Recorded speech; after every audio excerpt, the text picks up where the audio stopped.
Joining us to talk about how the race is shaping up is Ford O'Connell, a Republican strategist and activist, and Brian Bennett, national security correspondent for the Los Angeles Times newspaper. Welcome. Thanks for joining us. Ford O'Connell, some states have primaries, and there are other states that hold caucuses, a little different procedure for what is ultimately the same thing, trying to choose a party's nominee to be the president. We've seen now the first primary, and a week ago we had the first caucus in Iowa, and in both of those contests, Mitt Romney came out on top. How far along is he in his quest to become the Republican nominee? I think as of right now, he's certainly the prohibitive favorite. I mean, he still has to move forward, and there's a lot that can happen because the eventual Republican nominee has to garner what we'll say is 1,200 delegates to win the nomination. His next challenge is to win in South Carolina, and if he can win in South Carolina in the following contest, which is Florida, then he's very likely to be the presumptive nominee. Right now, Mitt Romney's in a good position to become the Republican nominee for president. Brian Bennett, what's your sense of how the race is shaping up? Well, it's been really interesting, and it has dragged out quite longer than a lot of the Republican strategists would like to see. And having this long primary with an uncertain result has brought out a lot of the flaws of whoever would be an eventual candidate, and brought a lot of talking points for a potential race to come out in the main event. And yet races can go on a long time. 4 years ago, we saw a very long primary process in which candidate Hillary Clinton was up against candidate Barack Obama, and that didn't necessarily make Barack Obama stumble once he got to the general election. Ford, what's your sense? Absolutely not. But one thing to say about President Obama is he's a very tough campaigner, and the eventual Republican nominee is going to have a unified message and a unified voting bloc behind him to win that situation. Now, the one thing that's changed here is, and this could drag on a little bit longer even if Mitt Romney sees success in South Carolina and Florida, and the reason is we have new primary rules. What that means is our delegates are allocated differently than they have been in the past. Generally, when you win a nominating contest, it's been a winner-take-all proposition. You get all the delegates from a given state if you're the top vote getter in that state. Exactly, and now they're done proportionally until we get to the spring. As such, this could go on for a little while with folks like Ron Paul doing very well with the delegates, and also Newt Gingrich and Rick Santorum. So we could be in for at least a primary battle into Super Tuesday, which is in March. So we could go at least till March, but right now Mitt Romney's definitely sitting very well for the nomination.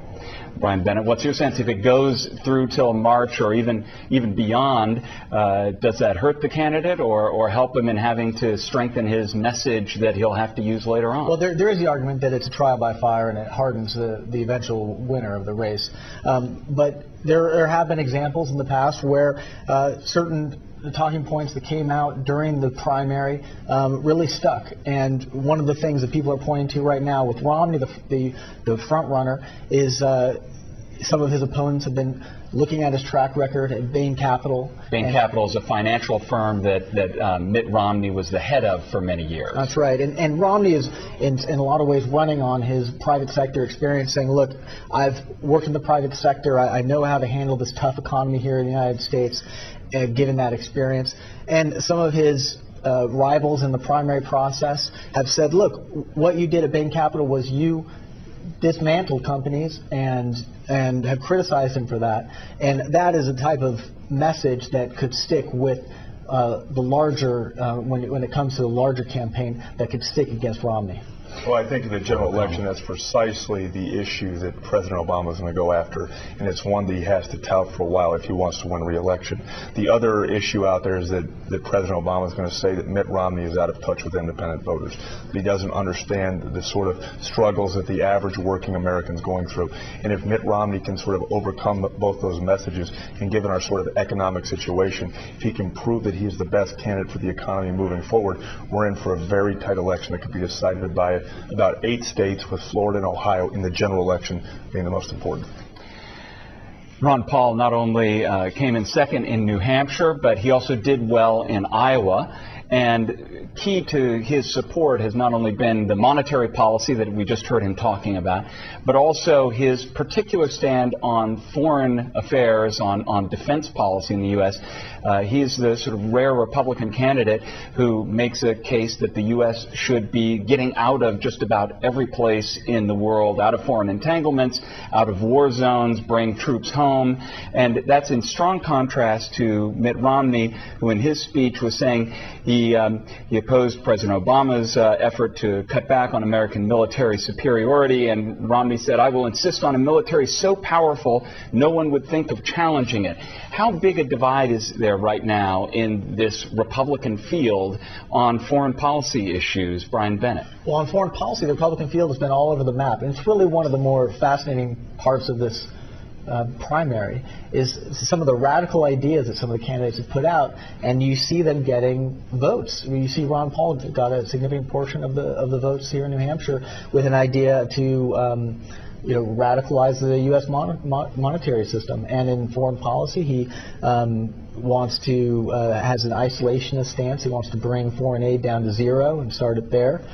He wants to drastically cut the U.S. spending on the military, and other people running agreed with him on some of those points. Newt Gingrich also said that it would be a good idea to rethink of the way we give foreign aid, and then you saw Mitt Romney trying to hew to the middle during those debates, where he was trying to say keep in a consistent path with the previous Republican stance on large military and saying that we need to continue the course in Afghanistan. Well, to your point on that, with respect to Ron Paul, he's doing very well with independents in the youth vote. His sort of isolationist foreign policy stance is not selling very well with the Republican base, who Mitt Romney's more in line with on this subject. And it's something that, as we see him trend, as we move south towards South Carolina and Florida, I think we're going to see Ron Paul's numbers sort of decline because of the fact that his policies are a little bit more out of whack with the Republican electorate. That said, though, I think that what he's saying about the domestic fiscal policy is ringing very true with a lot of Tea Partiers and what we'll say are right-leaning independents. Brian Bennett, that was, of course, John Huntsman, who came in third in the New Hampshire primary and who had been the ambassador to China. And we see there a real mix of the domestic concerns of the fate of the economy and jobs and how it gets intermingled then with the foreign policy concerns about the state of U.S. power abroad.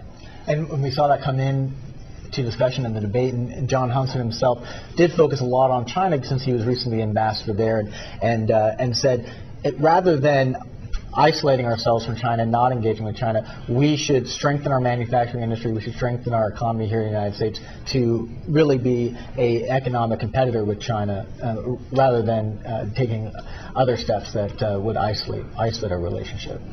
Ford O'Connell, what's your sense of the candidates who were out of the first, second, and third places, but seem to be still pushing on in this race? We have Rick Santorum, former senator from Pennsylvania, Newt Gingrich, who had been Speaker of the House of Representatives at one point, and Rick Perry, the governor of Texas.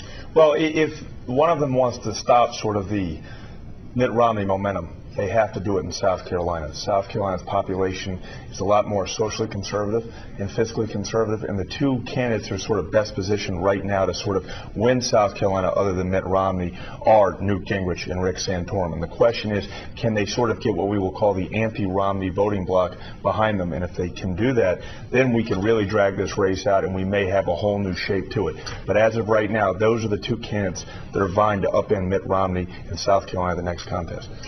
Brian Bennett, we also see that Mitt Romney has a pretty large war chest of money to spend for television ads and things like that. The New Hampshire and Iowa campaigns are notable because they're rather small population states where there's a long time that people devote to going door to door, doing what's called retail politics, shaking lots of hands, meeting lots of people one-on-one.